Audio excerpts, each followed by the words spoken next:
T'est-il déjà arrivé de sortir avec quelqu'un où tout semblait bien se passer, la connexion était évidente, et soudain, le silence, plus de messages, plus d'appels, aucune explication, comme si la terre l'avait avalé. Puis, au moment où tu commençais enfin à l'oublier, il réapparaît avec un simple « salut », comme si rien ne s'était passé. C'est l'une des expériences les plus frustrantes et déroutantes du monde des relations modernes.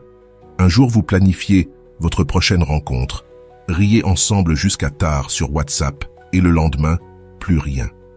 Comme si un trou noir digital l'avait englouti, sans prévenir, sans explication, sans même la simple courtoisie de dire « j'ai besoin de temps » ou « je ne crois pas que ça puisse marcher ». Alors tu restes là, relisant ton dernier message, te demandant si tu as dit quelque chose de travers, si tu as mal interprété les signaux, si cette connexion que tu as ressentie n'était pas seulement dans ton imagination. Tu commences à analyser chaque mot, chaque rire partagé, chaque moment intime. Était-ce réel? Ou était-ce simplement de la politesse? Les jours passent et le silence devient assourdissant. Peut-être que tu finis par lui écrire à nouveau, d'abord de manière légère pour prendre des nouvelles. Rien. Tu réessaies une deuxième fois, plus direct. Est-ce qu'il s'est passé quelque chose? J'aimerais savoir si on reste en contact. Silence radio. Alors commence le processus douloureux, mais nécessaire. Avancer.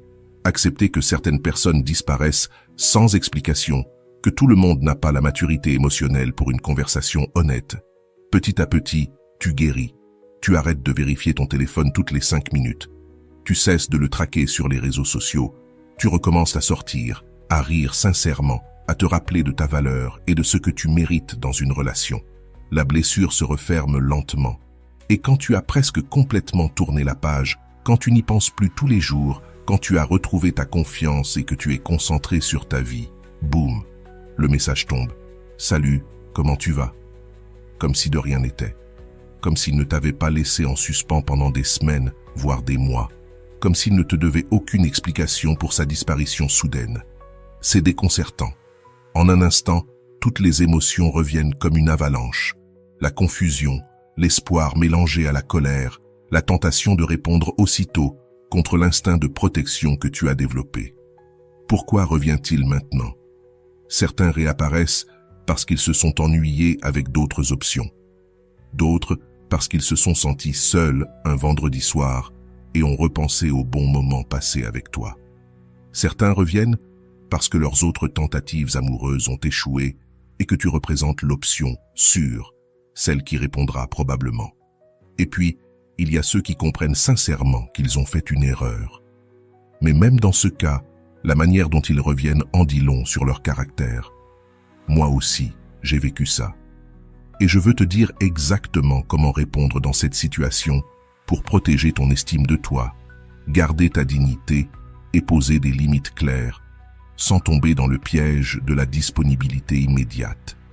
Parce que personne ne devrait croire qu'il peut entrer et sortir de ta vie à sa convenance. Avant de continuer, si tu n'es pas encore abonné à ma chaîne YouTube, je t'invite à le faire dès maintenant. En t'abonnant, tu seras informé de toutes mes nouvelles vidéos, ce qui te permettra de ne rien manquer de contenu précieux. Rappelle-toi d'abord une vérité essentielle. Le silence aussi communique. Personne ne disparaît par accident, des jours, des semaines ou des mois. Lorsqu'une personne choisit de s'effacer sans explication, elle prend une décision consciente, celle de ne pas te prioriser. Son silence t'a déjà envoyé un message, et ce message disait « En ce moment, tu n'es pas important pour moi ». C'est une vérité dure, mais nécessaire à intégrer. Ce n'était pas un oubli, ni un téléphone perdu, ni un emploi du temps trop chargé pour envoyer un simple message de 2 secondes. C'était un choix délibéré de t'écarter de sa vie, sans te donner l'explication que tu méritais après avoir investi du temps, de l'énergie et des émotions dans cette relation. Et maintenant qu'il revient, il s'attend à ce que tu agisses comme si son absence n'avait rien signifié. Il veut que tu répondes immédiatement, que tu pardonnes sans poser de questions, que tu reprennes les choses exactement là où elles s'étaient arrêtées. Autrement dit, il veut que tu récompenses son manque de considération par ta disponibilité instantanée. Mais pourquoi devrais-tu accepter ça? Ton temps n'a pas perdu de valeur pendant son absence. Au contraire, tu as appris à vivre sans lui, à apprécier ta propre compagnie, à ne pas dépendre de ses messages pour te sentir bien. Ton temps est devenu encore plus précieux. Voilà pourquoi, quand un tel message arrive, je ne réponds jamais immédiatement. Je pose mon téléphone, je prends de la distance. Pas pour jouer la personne difficile, mais parce que j'ai besoin de réfléchir sans pression. J'ai besoin de me rappeler qui je suis, ce que je vaux et ce que je suis prêt à accepter dans ma vie. Alors oui, tu peux ressentir toute une vague d'émotions, la joie secrète parce qu'une partie de toi l'attendait, la colère parce qu'il ose revenir comme si de rien n'était, la confusion parce que tu ne sais pas s'il veut quelque chose de sérieux ou s'il est juste ennuyé. Toutes ces émotions sont normales. Mais aucune d'elles ne doit dicter ta réponse immédiate. Ne réponds pas tout de suite. Ce n'est pas une urgence. S'il a pu attendre des semaines ou des mois pour t'écrire, il peut bien attendre quelques heures, voire quelques jours pour ta réponse. Ce temps n'est pas pour le punir, mais pour toi, pour que tu puisses réfléchir consciemment à ce que tu veux. Demande-toi, que veux-tu vraiment dans cette situation? Une explication? Tourner définitivement la page? Lui donner une seconde chance si son retour est sincère? Ou simplement lui montrer que son comportement était inacceptable? Il n'y a pas de bonne ou de mauvaise réponse, seulement ce qui est juste pour toi. Et quand tu choisiras de répondre, fais-le avec calme. Pas dans la colère, pas dans la précipitation, pas dans la peur de perdre quelque chose, mais depuis un endroit clair, centré, où tu sais qui tu es et ce que tu mérites. Parce que ta réponse initiale donnera le ton pour toute la suite. Si tu réponds avec enthousiasme immédiat, tu lui envoies le message que son comportement était acceptable. Si tu réponds avec colère incontrôlable, tu lui donnes trop de pouvoir sur tes émotions. Mais si tu réponds avec calme et assurance, tu lui montres que tu connais ta valeur et que tu refuses tout traitement irrespectueux. Ce calme n'est pas de la froideur, c'est du contrôle. C'est la preuve que tu ne réagis plus impulsivement, mais que tu choisis consciemment comment tu veux être traité. Et ça, c'est ta plus grande force. Communiquer depuis un lieu de force personnelle, voilà ce qui fait toute la différence. Pas depuis le besoin, pas depuis le manque. Rappelle-toi qu'en ce moment, c'est toi qui as tout le pouvoir. C'est lui qui a besoin de quelque chose de toi. Ton attention, ton pardon, ton temps, ton énergie émotionnelle. Toi, tu n'as besoin de rien de lui. Tu as déjà prouvé que tu peux vivre parfaitement bien sans lui, durant tout le temps où il a disparu. C'est cette position de force que tu dois maintenir tout au long de l'interaction. Ton estime ne fluctue pas en fonction de qui reste ou quitte ta vie. Tu as de la valeur par qui tu es, par ce que tu apportes au monde, par tes qualités uniques, par ta capacité à aimer et à être aimé. Le fait que quelqu'un n'ait pas su voir ou apprécier ce que tu vaux en dit beaucoup plus sur ses limites que sur les tiennes. La première réponse que tu donnes marque le ton de toute la conversation. Mais plus encore, elle marque la façon dont tu te vois toi-même dans cette situation. Te vois-tu comme quelqu'un de désespéré qui accepte la moindre miette d'attention, ou comme une personne complète, précieuse et digne de respect, qui a des standards clairs sur la manière dont elle mérite d'être traitée? Quand cette personne réapparaît après des semaines, parfois des mois de silence total, il y a un élan presque irrépressible, celui de le bombarder de questions. Le cerveau humain déteste les vides d'informations, surtout quand ils nous touchent émotionnellement. Alors on veut des réponses, on veut comprendre, on veut savoir ce qui s'est passé, pourquoi il a disparu, si on a fait quelque chose de mal, s'il a pensé à nous pendant tout ce temps. Et beaucoup commettent l'erreur d'écrire un roman. Pourquoi as-tu disparu sans rien dire? Est-ce que tu vas bien? Est-ce que j'ai fait quelque chose qui t'a blessé? Il t'est arrivé quelque chose? Je me suis inquiété. Mais c'est la pire chose à faire. Quand tu balances une avalanche de questions à quelqu'un qui vient de te ghoster, tu envoies plusieurs messages très clairs, même si tu ne t'en rends pas compte. D'abord, tu lui dis que son silence t'a profondément affecté et que tu as pensé à lui tout ce temps. Tu lui montres que son absence a eu un impact majeur sur ta vie émotionnelle, ce qu'il voulait peut-être éviter justement. Ensuite, tu montres que tu es en demande, avide de réponses. Et dès que quelqu'un sent que tu as besoin de quelque chose de lui, il a automatiquement du pouvoir sur toi.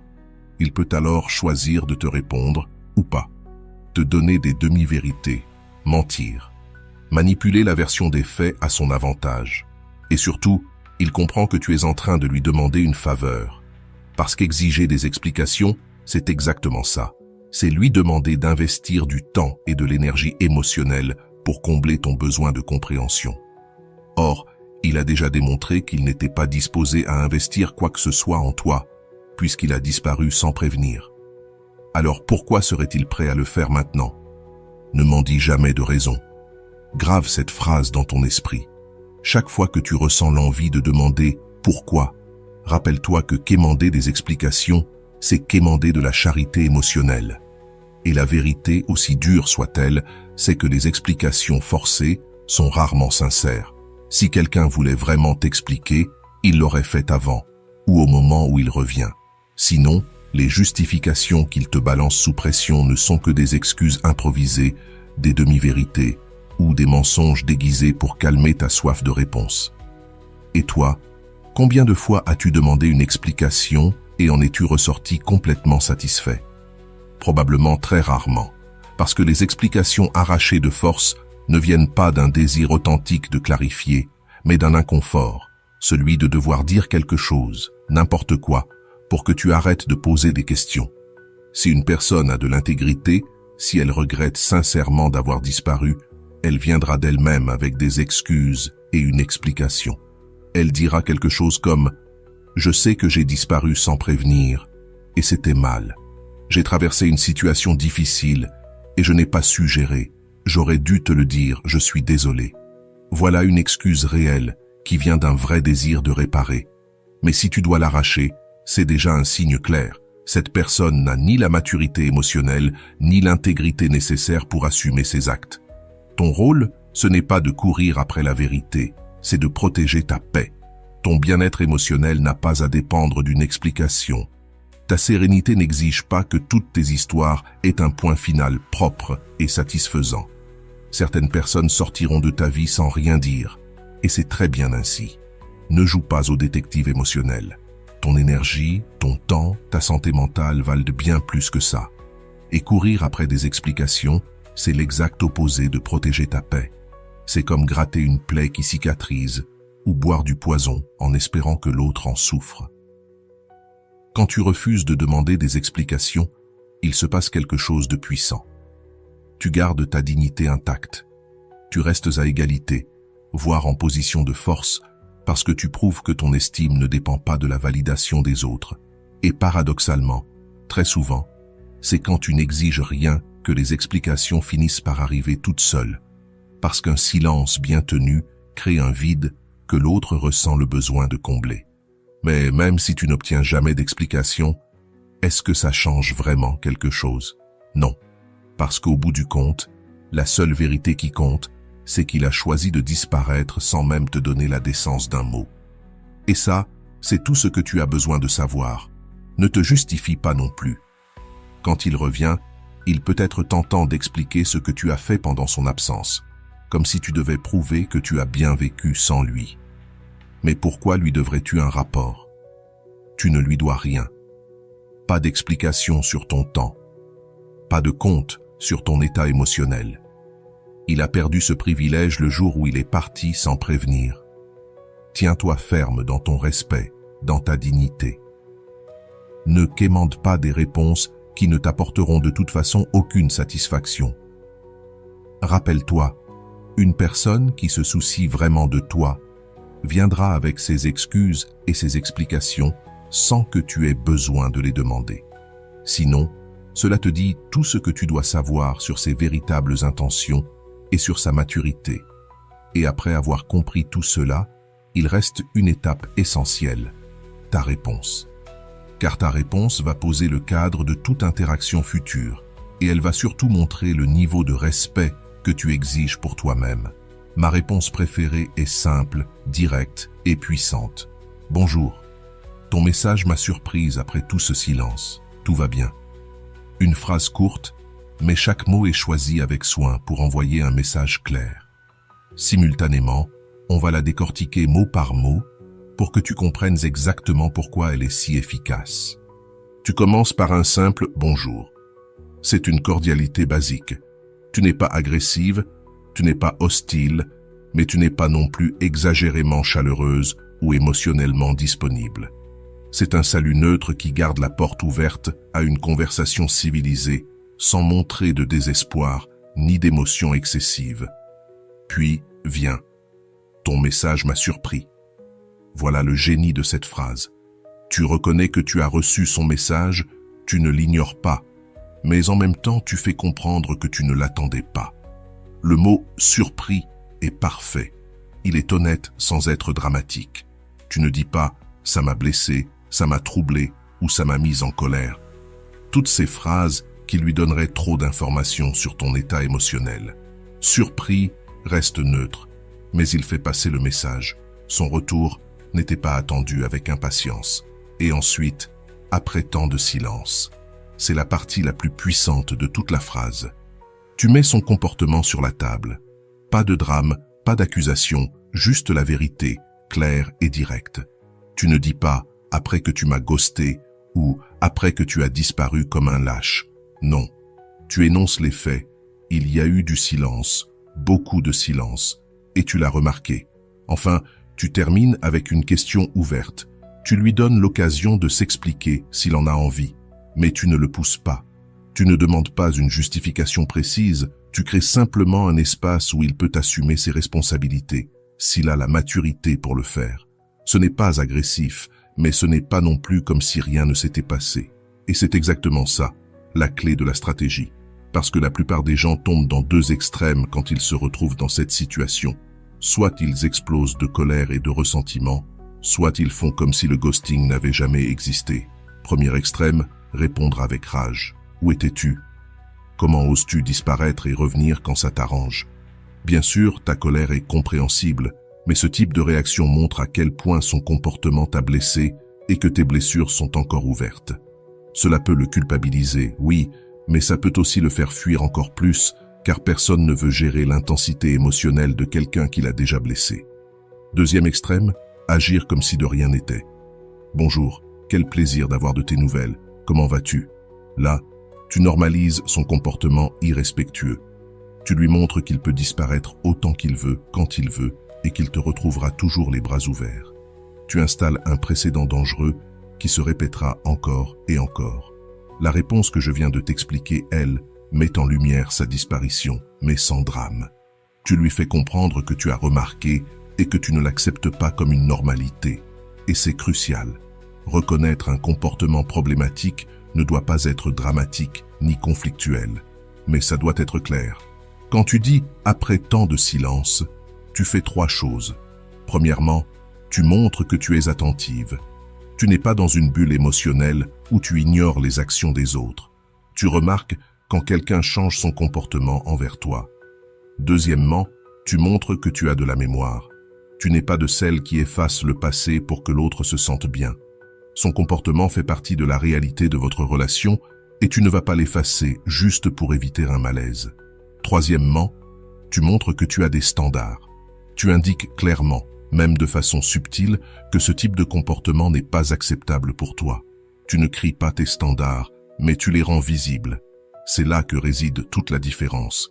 Parler depuis la maturité, pas depuis le besoin. Quand tu parles depuis le besoin, ça sonne comme « S'il te plaît, explique-moi ce qui s'est passé. J'ai besoin de comprendre pour avancer. Je n'ai pas dormi en pensant à ce que j'ai pu faire de mal. » Ça, c'est de la dépendance émotionnelle, et ça montre que ton estime dépend encore de la validation extérieure. Parler depuis la maturité, c'est ce que fait ta réponse suggérée. Tu reconnais la réalité, tu gardes la porte ouverte à la discussion, mais tu ne supplies pas. Tu montres que tu es une personne complète, capable de gérer n'importe quelle réponse, y compris l'absence de réponse. La maturité émotionnelle, c'est ça. Rester centré sur ta propre valeur au lieu de la chercher chez l'autre. Ta réponse dit « Je suis une personne précieuse qui mérite respect et communication honnête. Si tu peux m'offrir ça, parfait. Si tu ne peux pas, je peux aussi vivre avec, parce que mon bien-être ne dépend pas de ton comportement. » Et cette réponse est brillante, parce qu'elle renvoie toute la balle dans son camp. À lui de décider. Il peut ignorer et continuer comme si de rien n'était, ce qui te révèle sa vraie nature. Il peut donner une excuse superficielle, « j'étais occupé », ou il peut donner une vraie explication et assumer ses responsabilités. Quelle que soit sa réponse, tu auras déjà établi une chose. Tu n'acceptes pas les comportements irrespectueux et tu refuses de faire semblant que les problèmes n'existent pas. Tu poses ta dignité dès le premier échange et ça change tout le ton de la relation. La beauté de cette approche, c'est que tu gardes ton intégrité, peu importe sa réaction. S'il vient avec une excuse sincère et une vraie explication, parfait. S'il ne dit rien, tu sais à quoi t'en tenir. Dans tous les cas, tu restes digne, forte et claire. Tu as créé l'espace pour que les choses arrivent, sans paraître désespéré de recevoir cette attention. Si la personne ne le fait pas, tu as démontré ta valeur et tu peux soit continuer la conversation, soit la terminer en sachant que tu as agi avec classe et dignité. Rappelle-toi, le but n'est pas de le punir ni de le faire culpabiliser. Le véritable objectif est de communiquer ton estime de toi et de poser le standard de respect que tu attends dans tes relations. Et cela ne peut venir que d'un lieu de force intérieure, jamais d'un manque émotionnel. Voici la partie la plus révélatrice. Sa réaction te dira absolument tout. S'il s'excuse et donne une raison cohérente, à toi de décider s'il mérite une nouvelle chance.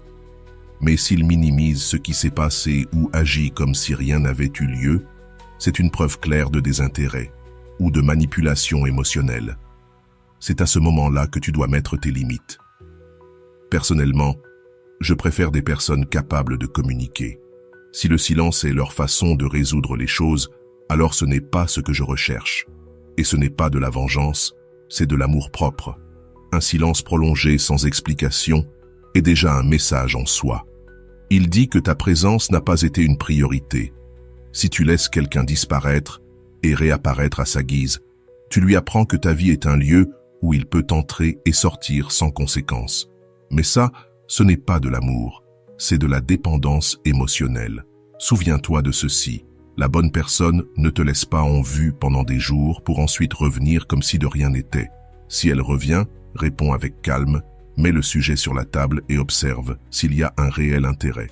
Si ce n'est pas le cas, sois reconnaissante de cette clarté et avance. Et si tu veux plus d'outils pour poser des limites saines et renforcer ton estime de toi, abonne-toi à la chaîne et partage cette vidéo avec quelqu'un qui a besoin de l'entendre aujourd'hui.